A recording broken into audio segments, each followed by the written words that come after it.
Hey everyone, welcome back. Dave in History for the Ages here. So this should be a fun topic. What is the difference between socialism and communism? When I was a student, I remember my professor said, communism is socialism forced upon you by the point of a gun. Not necessarily wrong, but I think it's a little bit more than that. And I'd love to hear in the comments, do you think socialism can ever work? What do you think socialism is? How much socialism do we actually have in the United States? And then what are the problems with it? So I'm going to cover all of that, but I'd love your comments on this too as we go through this. So where does this all get going? Well, so you have to remember this is all during the 19th century, right? 19th century, you've got the Industrial Revolution. And when the Industrial Revolution began, the dominant thought was this more laissez-faire idea. Basically, government does very little. And I hope this video is like great for 12, 13-year-olds learning these things for the first time, and for people who are older or are really wanting to kind of get into a little bit more detail on this. And so government does little. People like Adam Smith believed that our desire to better ourselves is what will create things, right? And the more government does, the more it regulates, the less we can create. I think it was Reagan who said this funny line years ago where he said, the scariest words anybody wants to hear is I'm from the government and I'm here to help you.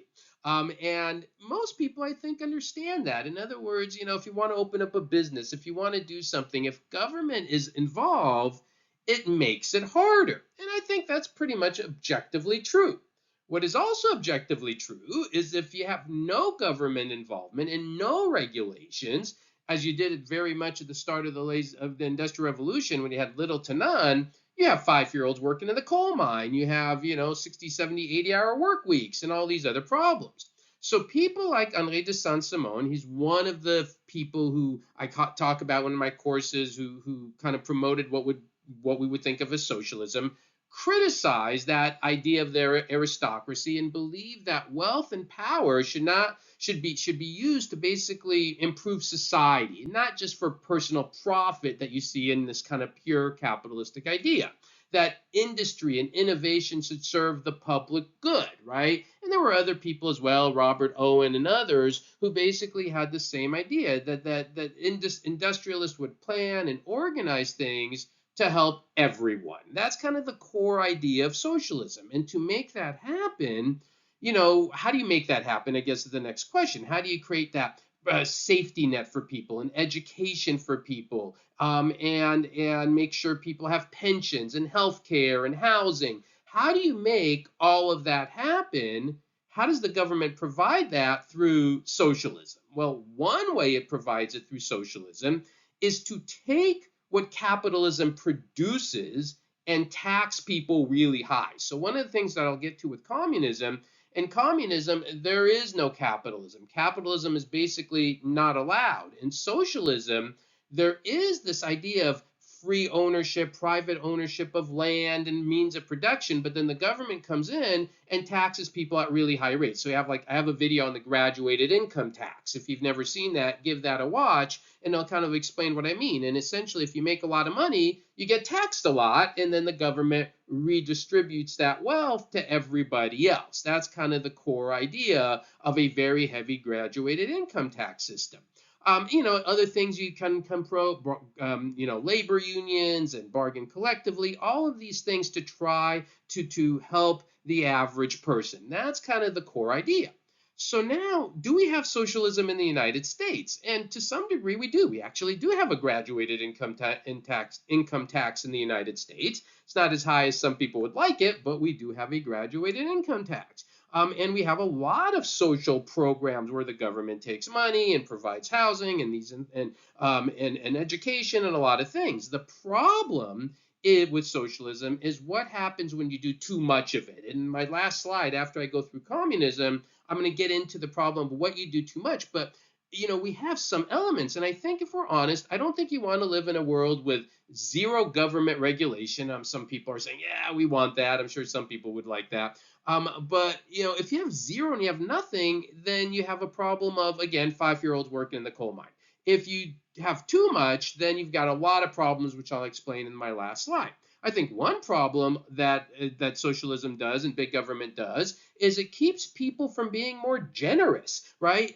It keeps people from wanting to help others. After all, if government takes care of everything, why do I have to help my neighbor? And so, kind of one like quick little plug. I was thinking as doing this, right now I'm working on a campaign to help a school, Irvine Hebrew Day School, get some money, get some funds. And I would love it if folks watching this and, watch my other videos say, hey, I'm going to go donate a little bit. I'm going to actually leave the link to donate down there in the description, but a quick little plug for that, because that's one of the things I love about capitalism is people make money and they want to give. That's great. I think that's really awesome.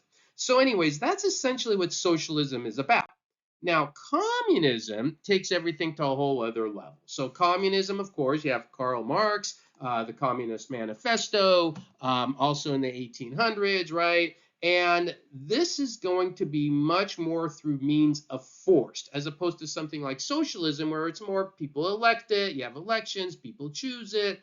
And socialism and communism comes with fewer individual freedoms. I would even go as far as to argue with no individual freedoms. If you've seen my video on the political spectrum, my whole point in that video is if you go to communism and Nazism, fascism, they're all the same. They're all about authoritarian control. So it takes it to a much more extreme level where basically all the means of production and distribution, farms, laborers, even supermarkets are controlled by the state. And I kind of emphasize supermarkets because as I'm recording this, there's an election coming up in New York. And this is one idea that one of the guys running is actually thinking about. I'm like, this is not going to end well.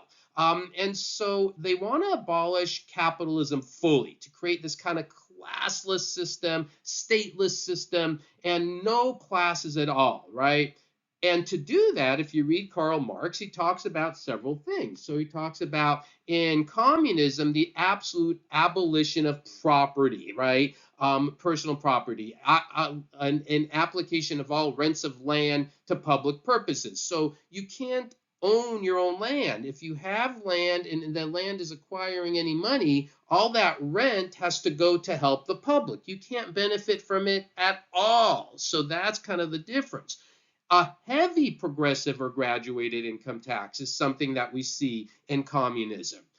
This is a big one, I think. Abolition of all rights of inheritance. So if you read the Communist Manifesto, that's one of his points, where if you have a family and they have a farm or a land or a business and they've worked hard, you can't give that to your kids. The person dies, it goes to the state, and the state redistributes it, right? And so these are just a handful of the really extreme ideas that are in communism, and you just I encourage you to read it, the Communist Manifesto. It's not even that big, and you get a sense of what this is all about. There's also a strong element of lack of religious freedom in communism. I can do a whole other video on Karl Marx and his philosophy on this, but that's probably for another video. So communism is different than socialism in the sense that it's much stricter, much more controlling. Now, I know that some people say, well, all forms of taxation is theft. I know people say that. I've heard that before. But reality is, how do you live in a world, in a society with no taxes? Yes, for a long time in the United States, we didn't have a federal income tax,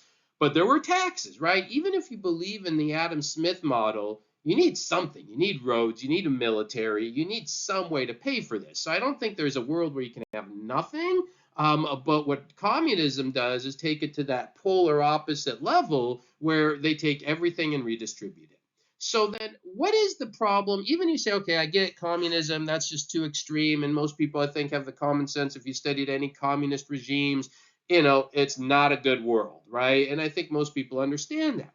But with socialism, people say we have socialism. We use some of it even in the good old United States of America with our capitalistic society. We have socialist programs. So where does it become a problem? I think it becomes a problem when you use too much socialism and it basically sucks out and reduces personal incentives to work hard.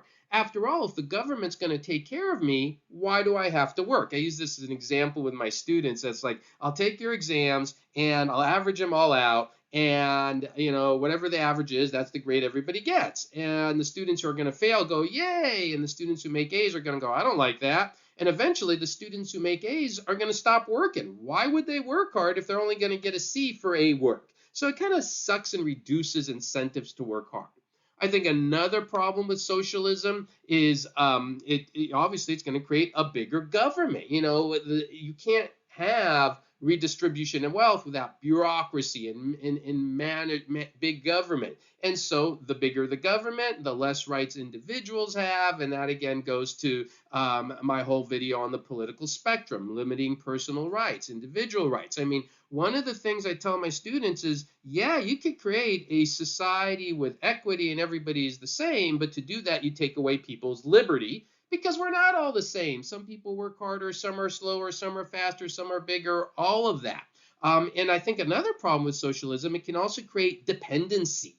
That if there's a government that feeds you, clothes you, houses you, and does everything, then any government that big is big enough to take it all away. That's an old line. I don't remember who said it, but any government big enough to give you everything is big enough to take it all away. And then you become basically, there's an old book called The Road to Serfdom, reliant on the government to take care of you. And that's not a good thing. And so these are all the things, and some people wonder, can socialism lead to communism? Because if at a certain point, if you pass that point and enough people want it, is it going to be government force? So there's that issue of it as well. So anyways, all of these are issues, right? And again, to emphasize, I don't think you can live in a world with zero government involvement. I know there's some people who think, sure, you could try it. But when you get it too big and too strong, that's where you move into socialism and then communism.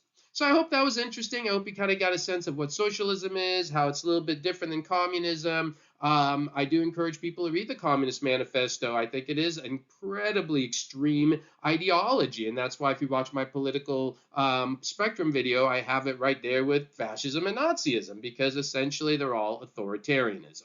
So I'd love your comments on this one. Leave them, and we'll see what everybody says. I hope you enjoyed that. Thank you, everybody. Have a good day, and watch for some of my other videos.